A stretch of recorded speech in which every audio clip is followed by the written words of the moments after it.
Perang pasok senjata nuklir ke Ukraina, Rusia sebut mempercepat kehancuran Iriopa.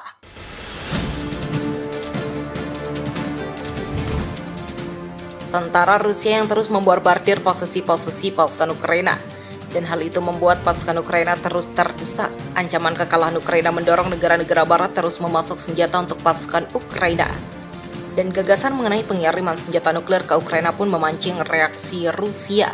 Pada Minggu 12 Juni 2022, Kepala Duma Negara Federasi Rusia, Vyacheslav Volodin mengatakan gagasan memasok senjata nuklir ke Ukraina di tengah konflik sama dengan memprovokasi konflik nuklir di pusat Eropa dan benar-benar gila.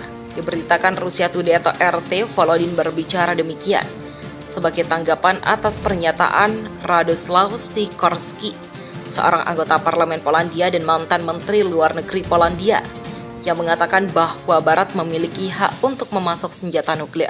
Dengan anggota parlemen seperti itu, Eropa akan memiliki masalah yang jauh lebih serius daripada yang mereka hadapi hari ini. Pengungsi rekor inflasi krisis energi, kata Volodin dalam sebuah posting di media sosial.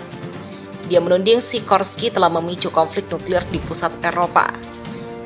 Sikorski tidak memikirkan masa depan baik Ukraina maupun Polandia. Jika gagasan terwujud, negara-negara ini akan hilang bersama dengan seluruh Eropa, seru Volodin. Justru karena orang-orang seperti Sikorski tidak hanya diperlukan untuk membebaskan Ukraina dari ideologi Nazi, tetapi juga untuk demilitarisasinya, memastikan status non-nuklir negara itu, ujar Volodin. Pernyataan Sikorski ini disebut menguatkan pernyataan yang dibuat oleh Presiden Ukraina Volodymyr Zelensky sesaat sebelum konflik pecah pada akhir Februari 2022. Berbicara pada konferensi keamanan di Munich, Jerman, Zelensky dilaporkan telah menyarankan agar Ukraina melepaskan status non-nuklirnya karena perjanjian 1994 tidak berfungsi. Momen penting berbicara kepada para menteri pertahanan NATO yang bertemu di Brussels untuk memperdebatkan langkah mereka selanjutnya. Menteri Pertahanan AS Lloyd Austin mengatakan invasi Rusia kini dalam tahap yang sangat penting. Kita tidak boleh menyerah dan kita tidak boleh kehilangan semangat, taruhannya terlalu tinggi, katanya di awal pembicaraan. Sekretaris Jenderal NATO Jens Stoltenberg mengatakan aliansi itu sangat fokus pada peningkatan dukungan untuk Ukraina. Presiden Amerika Serikat Joe Biden kemudian mengumumkan bantuan senjata baru senilai $1 miliar AS untuk Ukraina. Ini mencakup sistem roket anti-kapal, roket artileri, dan peluru untuk howitzer. Biden yang berbicara dengan Presiden Ukraina Volodymyr Zelensky melalui telepon pada Rabu, 15 Juni 2022 juga mengumumkan bantuan kemanusiaan tambahan senilai $225 juta AS ke Ukraina.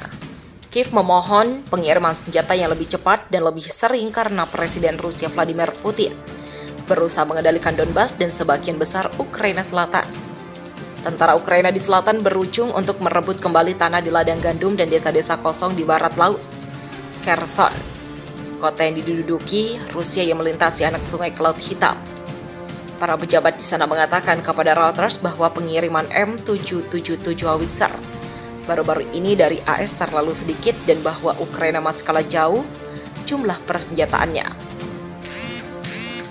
Saya tahu kami memilikinya, saya telah melihat cara kerjanya, tapi belum banyak berhasil, kata seorang insinyur yang menjaga artileri rancangan Soviet yang tersembunyi di bawah jembatan tentang peralatan baru barat. Ukraina mengabaikan ultimatum Rusia untuk menyerahkan kota timur Severodonetsk pada Rabu 15 Juni 2022 saat Amerika Serikat atau AS mengumumkan lebih banyak senjata disiapkan untuk Kiev. Severodonetsk yang sekarang sebagian besar berupa reruntuhan telah menjadi titik fokus perang. Rusia mengatakan kepada pasukan Ukraina yang bersembunyi di sebuah pabrik kimia di sana untuk meletakkan senjata mereka mulai Rabu, 15 Juni 2022 pagi.